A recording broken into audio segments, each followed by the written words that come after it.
अहम खबर दें, इस्लामाबाद बानी तहरीक इंसाफ का कोर कमेटी के नाम अहम पैगाम। बैरिस्टर गौहर ने बानी पीटीआई का खुसूसी पैगाम कोर कमेटी को पहुंचाया। बानी पीटीआई ने कहा है, अलीमा खान का पार्टी सियासी अमूर से कोई ताल्लुक नहीं, पॉलिसी बयानात का इख्तियार सिर्फ रऊफ हसन को होगा। शेर अफजल मरवत और उमैर न्याजी के मुतनासिब बयानात पर तनकीद की गई है। इस हवाले से मजीद जानते हैं ब्यूरो चीफ इस्लामाबाद खालिद जमील से। जी खालिद जमील साहब, कहिएगा। जी बिल्कुल, आज कोर कमेटी का इजलास हुआ तहरीक इंसाफ पर। इसमें बैरिस्टर गौहर ने इमरान खान का पैगाम पहुंचाया है और इमरान खान के नोटिस में कुछ चीजें लाई गई हैं कि जिसमें शेर अफजल मरवत और उमैर खान न्यासी की जो मुतनासिब बयानात हैं वो मामलात भी हैं। फिर जो गुफ्तगू होती है अडयाला जेल में शेर अफजल मरवत उमैर न्याजी की, और फिर उसको आगे जिस तरह से बार बयान किया जाता है, उसमें भी बाज़ जगहों के ऊपर ये नोट किया गया है कि ऐसी बातें जो नहीं हुई होती वो बयान की जाती हैं। तो इस तनाजुर में इमरान खान ने बैरिस्टर गौहर के जरिए जो कोर कमेटी को पैगाम भेजा, उसमें एक तो ये चीज़ क्लियर की गई है कि जो पॉलिसी स्टेटमेंट होंगे वो सिर्फ पीटीआई के जो तर्जमान है रऊफ हसन वो जारी करेंगे। इनके अलावा कोई और पॉलिसी स्टेटमेंट जारी नहीं करेगा, और अगर किसी को बयान होगा तो उसको जाती बयान समझा जाएगा। दूसरा मामला, कुछ दिनों से अलीमा खान के कुछ बयानात सामने आ रहे थे और बाज़ लोगों का ख्याल था कि शायद वो पार्टी के या जो नुमाइंदगी या जो सियासी बयानात हैं वो पार्टी के तनाजुर में दे रही हैं। तो इस वाले से भी इमरान खान ने क्लियर किया है कि उनकी बहनों का जो है वो सियासत से या पार्टी से कोई तल्लक नहीं, पार्टी खालसतन जो पार्टी ओहदेदार जिम्मेदारान हैं वो चलाएंगे। और इमरान खान ने किसी भी अपनी हमशीरा को ये कोई अथॉरिटी नहीं दी कि वो सियासत के ऊपर या पार्टी अमूर के हवाले से कोई बयान जारी कर सकें, और ये जो इख्तियार होगा सिर्फ और सिर्फ पार्टी और कोर कमेटी को अपने फैसलों का, और उनकी जो तर्जमानी है वो सिर्फ रऊफ हसन को जो है कि उसका इख्तियार दिया गया है। जी खालिद साहब, अब आपको क्या लगता है, इस सारे बयान के बाद पार्टी में कोई दरारें आ जाएंगी, चीजें कुछ मुख्तलिफ होने जा रही हैं? देखें, नहीं, जो मुख्तलिफ बयानात थे उसके नतीजे के अंदर गलत फहमियाँ काफ़ी पैदा हो रही थी, मीडिया के ऊपर भी, सोशल मीडिया पे भी, और जो पार्टी लीडरशिप थी उसके दरमियान भी गलत फहमियाँ पैदा होती थी। और ये उस गलत फहमियों को दूर करने के लिए जो जॉब डिस्क्रिप्शन जैसे होती हैं कि किन साहब की क्या जिम्मेदारी है, ये वो क्लैरिटी की गई है, और उस क्लैरिटी का इजहार जो है कि आज कोर कमेटी के इजलास में किया गया है। और अगर इस सारे SOPs को फॉलो किया गया तो मेरा ख्याल है कि दरारें जो है वो कम होगी, गलतफहमियां कम होगी, रेदर देन के अगर हर कोई अपनी अपनी सोच और बसात के मुताबिक अगर स्टेटमेंट देता है या भांत भांत की बोलियां बोलते हैं, तो उससे तो ज्यादा कंफ्यूजन पैदा हो रही थी। उस कंफ्यूजन और गलतफहमी और दरारों को खत्म करने के लिए ये फैसला किया गया है कि जो पॉलिसी मैटर्स हैं वो रऊफ हसन जो तर्जमान है वो बयान जारी करेंगे, और फैसले जो है वो कोर कमेटी करेगी। पार्टी को कैसे चलाना है, पार्टी ने आगे क्या करना है, वो कोर कमेटी फैसले करेगी, और उन फैसलों का ऐलान जो है वो रऊफ हसन के जरिए से होगा। और अलीमा खान अगर कोई बात करती हैं तो वो भी उनकी जाती राय होगी, या कोई और पोलिटिकल लीडर को बात करता है जाती राय होगी, उनका पार्टी पॉलिसी से कोई तल्लक नहीं होगा। अच्छा खालिद साहब, शेर अफजल मरवत और उमैर न्याजी के मुतनासिब बयानात पर भी तनकीद की गई है, क्या सामने आया है, किस तरह की तनकीद की गई है?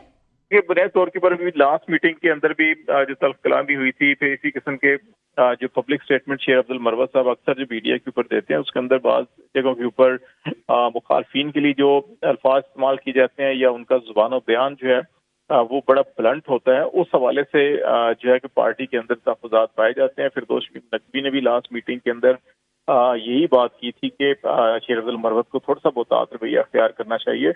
मेरा ख्याल है वही चीजें जहाँ पार्टी के अंदर ये चल रही हैं, तो इसीलिए उन चीजों पर काबू पाने के लिए ये फैसला किया गया है कि जो पॉलिसी स्टेटमेंट होगा वो सिर्फ और सिर्फ तहरीक इंसाफ के जो तर्जमान रऊफ हसन है वही जारी किया करेंगे। खालिद साहब, अब इसका ये मतलब है कि अलीमा खान जो भी बयान जारी करती हैं वो उनके जाती बयानात ही कंसिडर्ड होंगे? जी बिल्कुल, वो अगर कोई बात करती हैं सियासी हवाले से या पार्टी हवाले से तो वो उनकी एक जाती राय जरूर होगी, या जैसे एक फैमिली मेंबर अगर आपस में कोई डिस्कस करते हैं तो बाद में बात की जाती है, लेकिन उसको पॉलिसी स्टेटमेंट जो पार्टी का एक पॉलिसी बयानिया जो है या डिसीजन वो नहीं तस्वर किया जाएगा, वो उनकी एक जाती राय के तौर पर तो देखा जा सकता है। जैसे हर किसी शख्स को अपनी जाती राय होती है कि वो कोई भी सियासी बात करता है या अपनी राय का इजहार करता है, लेकिन उसको पार्टी का जो पॉलिसी डिसीजन है या पॉलिसी मैटर उसके तौर के ऊपर उसको नहीं देखा जाएगा। खालिद साहब, बयान में और क्या क्या चीजें ऐड की गई हैं, किन किन अमूर पर गुफ्तगू हुई है? देखिए, अभी तो इस कोर कमेटी के इजलास में बहुत सी चीजें जो रमजान मुबारक के बाद जो इन्होंने एक एहतजाजी तहरीक शुरू करनी है फॉर्म 45 और 7 के वाले से, वो भी चीज है। और दूसरा, अभी जो पेशावर में रैली और इस्लामाबाद के अंदर जलसा, इन दो चीजों के ऊपर भी फोकस किया जा रहा है कि इसकी तैयारियां की जाएं और टास्क दिए जाएं। और तीसरा, जो जजेस का खत था इस्लामाबाद हाई कोर्ट के 6 जजेस का खत था जो चीफ जस्टिस ऑफ पाकिस्तान के नाम, उसके हवाले से भी कि जो लीगल फोरम्स हैं और जो लीगल टीम है पीटीआई की या लॉयर्स फोरम है, उसको कैसे इस्तेमाल किया जाएगा और उसके ऊपर भी एक तहरीक चलाने की कोशिश की जा रही है। तो वो सारी चीज़ें जो है कोर कमेटी के अंदर डिस्कस हो रही हैं। अच्छा खालिद साहब, जलसे की आपने जैसे बात किया, पीटीआई जलसा भी करने जा रही है और वो जो 6 जजेस ने मुश्तरका तौर पर सुप्रीम जुडिशल काउंसिल को खत लिखा था, उस पर भी काफ़ी एक रिएक्शन सामने आया। कल भी बैरिस्टर गौहर ने ये बात की थी कि वो स्पेसिफिकली जो पीटीआई के केसेस हैं उन पर भी वो चीज़ आप कंसिडर कर सकते हैं। तो उस हवाले से क्या बात की गई है और जलसे के लिए क्या अहकाम दिए गए हैं? देखें, अभी 3 चीजें फोकस की जा रही हैं पीटीआई की कोर कमेटी में भी और तमाम जो इनकी इस वक्त पॉलिसी और प्लानिंग मीटिंग्स हो रही हैं, उसमें एक तो जो फॉर्म 45 और 47 का तनाज़ा है, उसके तौर के ऊपर जो इलेक्शन में धांधली हुई है उसको कैसे एक्सपोज करना है और अवाम को कैसे मुतहरिक करना है।